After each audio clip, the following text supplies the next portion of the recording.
Hello friends, welcome to Ramzan சமையல். இன்றைக்கி நம்ம வீட்டு அருகிலேயே இருக்கக்கூடிய முருங்கை கீரையில் சட்னி எப்படி செய்யலான்றது தாங்க பார்க்க போகிறோம். இந்த சட்னி பார்த்திங்கன்னா தோசை இட்லிக்கெலாம் ரொம்பவே டேஸ்ட்டாக இருக்குங்க.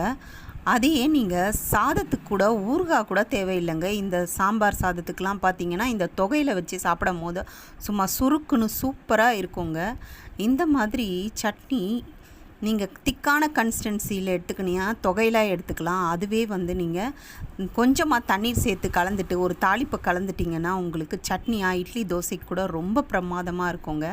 அனீமிக்காக இருக்க குழந்தைங்களுக்கு ரத்தமே இல்லாமல் இருப்பாங்க. அவங்களுக்கு இது மாதிரி சாதம் போட்டு அதில் கொஞ்சமாக இந்த தொகையிலையும் போட்டு நெய்யாவது சேர்த்து நல்லா பிசைஞ்சி வாரத்துக்கு 2 முறை கொடுங்களேன்.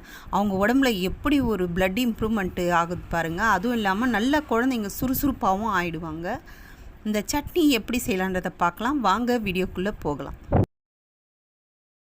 முருங்கை சட்னி செய்கிறதுக்கு ஒரு பேனில் ஒரு 2 ஸ்பூன் மாதிரி ஆயில் சேர்க்குறேங்க. அதில் ஒரு 1/4 ஸ்பூன் அளவுக்கு கடுகு சேர்க்குறேன். கடுகு நல்லா பொரிஞ்ச பிறகு உளுத்தம்பருப்பு எடுத்துருக்கேங்க. இங்கே பாருங்கள், நம்ம கையளவே போதுங்க, டீஸ்பூன் அளவு இன்றைக்கி சொல்லலை. நான் 2 கைப்பிடி அளவுக்கு உளுத்தம்பருப்பு எடுத்திருக்கேன். இதை நல்லா பொன்னிறமாக வறுத்து எடுத்துக்கணும். மீடியம் ஃப்ளேமில் வச்சுருங்க. உளுந்து தீயாமல் வறுத்து எடுத்துக்கணும். ஒரு 3 காஞ்ச மிளகா காரத்துக்கு சேர்த்துருக்கேன். ஒரு சின்ன துண்டு இஞ்சி சேர்த்துருக்கேன்.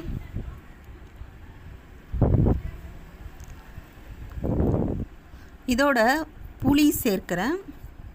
சுவைக்கு புளி சேர்க்கிறேன். புளிக்கு பதிலாக நீங்கள் தக்காளி கூட ஒன்று சேர்த்தா உங்களுக்கு டேஸ்ட்டாக தான் இருக்கும். பிறகு நல்லா கழுவி க்ளீன் பண்ணி வச்சுருக்கேங்க. இந்த முருங்கைக்கீரை பார்த்திங்கன்னா ஒரு கைப்பிடி அளவுக்கு தாங்க சேர்க்குறேன். சேர்த்து இதையும் நல்லா ஒரு சுருளை வதக்கி எடுத்துக்கிறேன். இந்த மாதிரி இருக்கிறது இங்கே பாருங்கள், நல்லா சுருங்கின பிறகு இந்த கன்சிஸ்டன்சிக்கு வரணுங்க. இந்த நேரம் உப்பு தேவையான அளவுக்கு சேர்த்துடுறேன். கல்லுப்பு சேர்த்துருக்கேன். சட்னிக்கு தேவையான பொருள் வதக்கியாச்சு. ஸ்டவ்வை ஆஃப் பண்ணிடுறேன். இதோட ஒரு 2 பத்தை அளவுக்கு தேங்காய் போதுங்க. அதையும் கட் பண்ணி இதுலேயே சேர்த்துடுறேன். இப்போ இதை எல்லாமே ஒரு மிக்ஸி ஜாரில் சேர்த்து இதை நல்லா அரைச்சி எடுத்துக்கலாம். நம்ம இப்போ அம்மியில் அரைச்சோன்னா எந்த பதத்துக்கு அரைக்கிறோமோ அந்த மாதிரி அரைக்கணுங்க. தண்ணி ரொம்ப சேர்த்துடக்கூடாது. இந்த மாதிரி அரைச்ச பிறகு மறுபடியும் தண்ணீர் சேர்த்து இந்த சட்னியை அரைச்சி எடுத்துக்கலாம். இங்கே பாருங்கள், இந்த பதத்துக்கு தான் இருக்கணும். இந்த மாதிரி இருக்கும் போது நம்ம சாப்பாட்டுக்கெல்லாம் தொட்டு சாப்பிட்லாம். இதை தொகையல்னு சொல்லுவாங்க. வேணும்னா தண்ணி கொஞ்சம் கலந்துட்டு ஒரு தாளிப்பை கொட்டிட்டிங்கன்னா உங்களுக்கு சூப்பரான முருங்கை சட்னி தயாராகிடுச்சுங்க. இந்த வீடியோ பிடிச்சிருந்ததுன்னா லைக் பண்ணுங்கள், ஷேர் பண்ணுங்கள்.